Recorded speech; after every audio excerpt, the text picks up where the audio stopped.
এই হুজুরের বয়ান আমি মাঝে মাঝে শুনি, আনিসুর রহমান সাহেব, হ্যাঁ, কথা কয় সব দিয়ে একদম কলিজায় লাগে, কথা কলিজায় লাগে।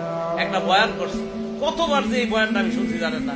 ওই যে একটা বয়ান আছে দেখবেন যে তুমি আজকে কার জন্য কি করলা, বড় বড় বিল্ডিং করলা, ফাইলিং করলা, তুমি মরে যাইবা, সব শেষ।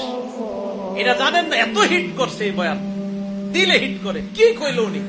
উনি বলতেছে যে আমার বাবা নাই, দাদা নাই, দাদি নাই, কেউ নাই, কিচ্ছু নাই, মিয়া আমিও থাকছি। হুজুর আনিসুর রহমান আশরাফি সাহেব দেখবেন কোন সুর সার কিচ্ছু নাই, কথা গিয়া সুর লাগে দিলে একদম হিট করে।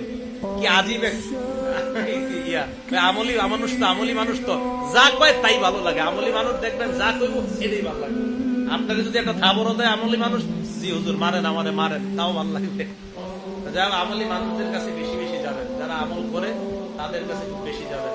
আল্লাহ আমাদের সকলকে জীবনটা যেন আল্লাহ ওয়ালাদের সাথে থেকে, তাদের থেকে যেন আমরা দিন শিখতে পারি, ইসলাম শিখতে পারি, কোরআন সুন্নাহ মোতাবেক যেন জীবনটা পরিচালনা করতে পারি। আল্লাহ তৌফিক দান করেন। এই হুজুরের বয়ান আমি মাঝে মাঝে শুনি, আনিসুর রহমান সাহেব, হ্যাঁ, কথা কয় সব দিয়ে একদম কলিজায় লাগে, কথা কলিজায় লাগে। একটা বয়ান করছে, কতবার যে এই বয়ানটা আমি শুনছি জানেন না। ওই যে একটা বয়ান আছে দেখবেন যে তুমি আজকে কার জন্য কি করলা, বড় বড় বিল্ডিং করলা, ফাইলিং করলা, তুমি মরে যাইবা, সব শেষ।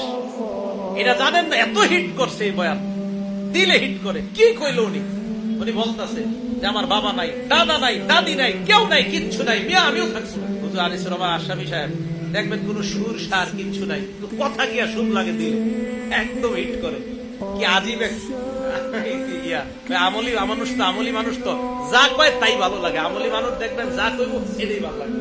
আপনাকে যদি একটা থাবরও দেয় আমলি মানুষ, জি হুজুর মারেন, আমারে মারেন, তাও ভালো লাগবে। যারা আমলি মানুষদের কাছে বেশি বেশি যাবেন, যারা আমল করে তাদের কাছে খুব বেশি যাবেন। আল্লাহ আমাদের সকলকে জীবনটা যেন আল্লাহ ওয়ালাদের সাথে থেকে, তাদের থেকে যেন আমরা দিন শিখতে পারি, ইসলাম শিখতে পারি, কোরআন সুন্নাহ মোতাবেক যেন জীবনটা পরিচালনা করতে পারি। আল্লাহ তৌফিক দান করেন।